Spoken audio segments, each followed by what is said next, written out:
আসসালামু আলাইকুম। এখন আপনারা দেখবেন সংবাদ শিরোনাম। জানাজার জন্য স্বেচ্ছাসেবক দলনেতা মুসাব্বিরের মরদেহ নেওয়া হচ্ছে নয়াপল্টনে। হত্যার ঘটনায় ৫ জনকে আসামি করে পরিবারের মামলা, এখনো জানা যায়নি মোটিভ। এখানে অজ্ঞাতনামা ৪-৫ জন আসামির বিরুদ্ধে ওনার ওয়াইফ বাদী হয়ে অভিযোগ দায়ের করেছেন। প্রায় সময় বলতো যে আমার তো অনেক শত্রু হয়ে গেছে, আমাকে যে কোনো সময় মেরে ফেলবে, আমার মতো আর কারো হোক, আমি এটা চাই না।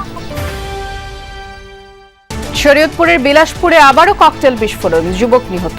বোমা বানানোর সময় কিংবা মজুদ থেকে বিস্ফোরণ, ধারণা পুলিশ। অনেক রাইতে আওয়াজ পাইছি, বাবু সুদ্ধা চমকে উঠে বইয়া রয়েছি, আর কিছু দেখিও না। ক্ষেতের ভিতরে একটা সরিষার ক্ষেতের দিকে একজন লাশ পাওয়া যায়, আরেকজন ইনজুর্ড হয়েছে, সে চিকিৎসার জন্য গিয়েছে।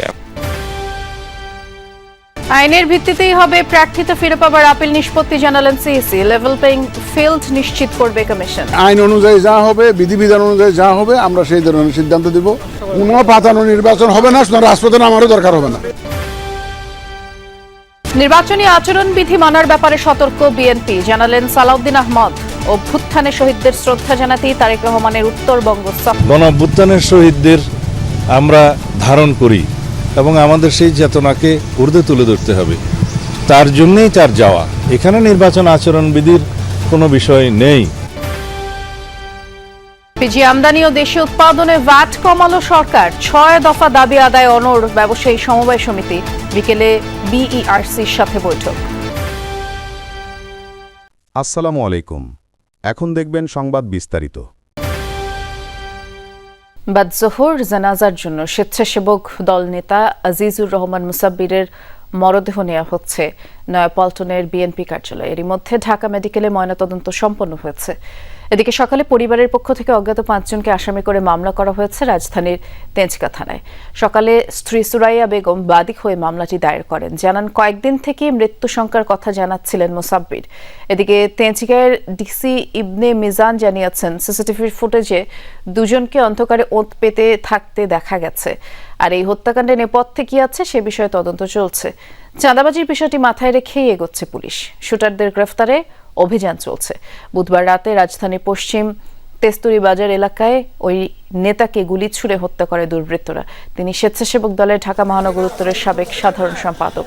এ ঘটনায় ক্ষুব্ধ প্রতিক্রিয়া জানিয়েছেন সংগঠনের নেতাকর্মীরা। নির্বাচন বানচালের উদ্দেশ্যেই হত্যাকাণ্ড বলে অভিযোগ সতীর্থদের। প্রায় সময় বলতো যে আমার তো অনেক শত্রু হয়ে গেছে, আমাকে যে কোনো সময় মেরে ফেলবে, তোমরা জানতেও পারবে না, হুট করে দেখবে একদিন আমাকে মেরে ফেলছে। আশা করি আইন শৃঙ্খলা বাহিনী ওনারা জরুরি পদক্ষেপ নেবেন। আর এই ঘটনা তো ঘটতেই আছে, আগেও ঘটছে, এখনও ঘটতেছে, ইন ফিউচারেও হয়তো বা হবে। তো এগুলো আর সুষ্ঠু তদন্ত না হলে আমার মতো অনেক ফ্যামিলি এরকম হয়ে যাবে। ডিবি টিমও কাজ করে যাচ্ছে, র্যাবও কাজ করে যাচ্ছে। তো আমরা এখন পর্যন্ত খুবই প্রাথমিক অবস্থায় আছি। হয়তো অল্প সময়ের মধ্যেই আমরা একটি অ্যাঙ্গেল পেয়ে যাব। শরীয়তপুরের জাজিরায় ককটেল বিস্ফোরণে এক যুবক নিহত হয়েছেন, 2 জন আহত হয়েছে। ভোররাতে বিলাসপুর ইউনিয়নের মুলাই ব্যাপারী কান্দি এলাকায় এই ঘটনা ঘটে। পুলিশ জানায়, সাগর ব্যাপারীর বাড়িতে বৃহস্পতিবার ভোরে বিকট শব্দ হয়। পরে পুলিশ ও স্থানীয়রা ঘটনাস্থলে গেলে বাড়ির পাশের ক্ষেতে এক যুবকের মরদেহ দেখতে পায় তারা। পরে তাকে সোহান ব্যাপারী হিসেবে চিহ্নিত করেন স্থানীয়রা। বিস্ফোরণের ধাক্কায় সাগর ব্যাপারীর টিনের ঘর তছনছ হয়ে গেছে। আহত 2 জনকে চিকিৎসার জন্য ঢাকায় পাঠানো হয়েছে। পুলিশের প্রাথমিক ধারণা, ককটেল বানাতে গিয়ে কিংবা ঘরে থাকা ককটেলই বিস্ফোরিত হয়েছে। নিহত সোহানের বিরুদ্ধে মামলা রয়েছে বলেও জানায় পুলিশ।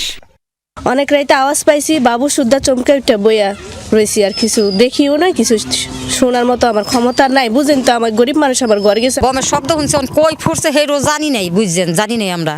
হ্যাঁ, সে পরে শুনলাম যেন বলে হ্যাঁ ফুটছে, কেমনে ফুটছে, না কে ফুরাইছে না কি সেও জানি না। আপনারা অলরেডি জানেন যে এখানে 2টা গোষ্ঠীগত গ্রুপের ভিতরে বিরোধ আছে, যে বিরোধের কারণেই হচ্ছে তাদের প্রায় দেখা যায় এই ঘটনাগুলোকে তারা সংঘর্ষের পর্যায়ে নিয়ে যাচ্ছে এবং জনশৃঙ্খলা করতেছে। তো আমরা এখন ইনিশিয়ালি তদন্তকারী কাজ করতেছি, বিভিন্ন আগে কাজ করতেছি। প্রার্থিতা ফিরে পেতে যারা আবেদন করছেন, আইনের ভিত্তিতে সেগুলো নিষ্পত্তি করা হবে বলে জানিয়েছেন প্রধান নির্বাচন কমিশনার এএমএম নাসির উদ্দিন। বলেছেন, নির্বাচন কমিশন ইনসাফে বিশ্বাসী, সবাই ন্যায় বিচার পাবেন।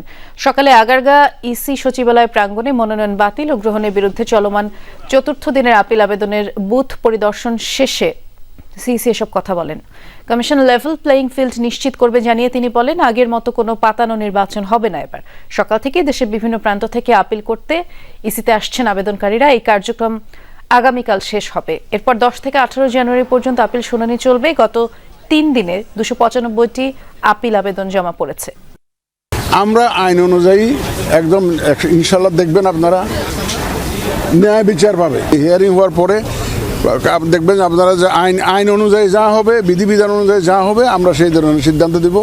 এবং আইন তো সবার জন্য সমান, সবাই তো মানতে বাধ্য হবো, তাই না? কোনো পাতানো নির্বাচন হবে না, রাজপথে আমারও দরকার হবে না। আমার সহকর্মী অহন শুনতে পাচ্ছে না, পরবর্তীতে আবারও চেষ্টা করব অহনের সাথে যোগাযোগটি স্থাপন করবার। দুঃখিত। নির্বাচনী আচরণবিধি মানার ব্যাপারে বিএনপি সতর্ক। অভ্যুত্থানে শহীদদের শ্রদ্ধা জানাতেই ভারপ্রাপ্ত চেয়ারম্যান তারেক রহমান উত্তরবঙ্গ সফর করবেন। রাজধানীর গুলশানে বিএনপি চেয়ারপারসনের কার্যালয়ে একথা বলেন দলটির স্থায়ী কমিটির সদস্য সালাউদ্দিন আহমদ। এ সময় সাংবাদিকদের প্রশ্নের জবাবে তিনি বলেন, রাজধানীতে স্বেচ্ছাসেবক দলের নেতাকে হত্যা একটি বিচ্ছিন্ন ঘটনা। পতিত ফ্যাসিবাদী শক্তি দেশের গণতান্ত্রিক যাত্রাকে ব্যাহত করতে আইন শৃঙ্খলা পরিস্থিতির অবনতি ঘটাচ্ছে বলে শঙ্কা জানান তিনি। দাবি করেন, সম্প্রতি অনেক বিচ্ছিন্ন ঘটনা ঘটলেও তা নির্বাচনে প্রভাব ফেলবে না।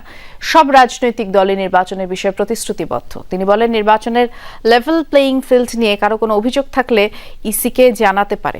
জানান, বৃহৎ রাজনৈতিক দল হিসেবে অনেক যোগ্য নেতাকেও চূড়ান্ত মনোনয়ন দেওয়া সম্ভব হয়নি। যারা বিদ্রোহী প্রার্থী হয়েছেন তাদের বিরুদ্ধে সাংগঠনিক শহীদদের প্রতি বিনম্র শ্রদ্ধা নিবেদন করা এবং তাদের কবরে জিয়ারত করা, এটা জাতির প্রত্যাশা। গণ অভ্যুত্থানের শহীদদের আমরা ধারণ করি এবং আমাদের সেই চেতনাকে ঊর্ধ্বে তুলে ধরতে হবে। তার জন্যই তার যাওয়া। এখানে নির্বাচন আচরণবিধির কোনো বিষয় নেই। এই দৃষ্টিকোণ থেকে আমরা দেখি। কমাতে চায় বিদ্যুৎ ও জ্বালানি মন্ত্রণালয়। এ বিষয়ে প্রয়োজনীয় ব্যবস্থা নিতে এনবিআরকে অনুরোধ জানানো হয়েছে। এদিকে সকাল থেকেই তরলীকৃত প্রাকৃতিক গ্যাস এলপিজি সিলিন্ডার বিক্রি বন্ধ রেখেছে ব্যবসায়ী সমবায় সমিতি।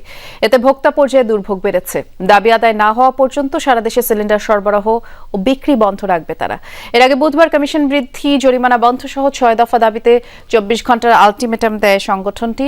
এ বিষয়ে সারা দেশের পরিবেশক ও খুচরা বিক্রেতাদের জন্য একটি নোটিশ জারি করে ব্যবসায়ী সমিতি। আর এতে বলা হয়, সব কোম্পানির প্ল্যান্ট থেকে এলপিজি উত্তোলন ও বন্ধ থাকবে। বিকেল 3টায় এনার্জি রেগুলেটরি কমিশনের সাথে সমিতির নেতাদের বৈঠক হওয়ার কথা রয়েছে। গত কয়েকদিন ধরেই সরকার নির্ধারিত দাম 1307 টাকার বদলে কয়েকশো টাকা বেশি দরে বিক্রি হচ্ছিল গ্যাস সিলিন্ডার। যৌথভাবে বসা তারা দ্রুত একটা আলোচনা আসুক, আসে আমাদেরকে একটা রেট দেখ। ওই রেটে যেহেতু বিক্রি করলে আমাদেরও জরিমানা না হয়, কোনো গ্রাহকের জন্য কোনো ক্ষতি না হয়। বাধ্য হয়ে যে রেট দেওয়া থেকে 20 টাকা 30 টাকা বেশি ব্যস্ত হইতেছে পাইকারি কাছে। তো এতে আবার ভোক্তার জরিমানা করতেছে। এই জন্য শুধু জরিমানা দিয়ে তো তার আমাদের লাভ নেই।